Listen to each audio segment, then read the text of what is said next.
বন্ধুরা, এই যে একটি গাছ, এইরকম একটি লটকন গাছে প্রায় 8 থেকে 10 মণ লটকন প্রতি বছর হয়।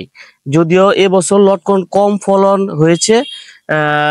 এই গাছটিতে উনি আশা করতেছে যে 5 থেকে 6 মণ লটকন হবে আর কি, যদি এবছর ফলন কম হয়েছে। যদি আপনাদের একটু দেখাই যে অন্যান্য বছর যদি এই যেটা বললো উনি, এই যে অংশগুলো, এই যে খালি অংশগুলো, এই খালি অংশগুলো ঠিক এরকম লটকনে সম্পূর্ণ ভরপুর থাকে আর কি। সম্পূর্ণ এই যে এগুলো খালি থাকে না, এগুলো কখনো খালি থাকে না। একেবারে গাছের যে অংশটা, গাছ কিন্তু দেখা যায় না, এরকম পরিমাণ লটকন হয়। এবছর লটকন কম হওয়াতে এই একটু অল্প অল্প খালি খালি জায়গা দেখা যাচ্ছে। উনি যখন ফাল্গুন চৈত্র মাসে বৃষ্টি না হওয়ার কারণে এই ফলন এবার কম আসছে। যখন ফাল্গুন চৈত্র মাসে বৃষ্টি পায় তখন ফলন একেবারে ভরপুর আর পরিপূর্ণ থাকে।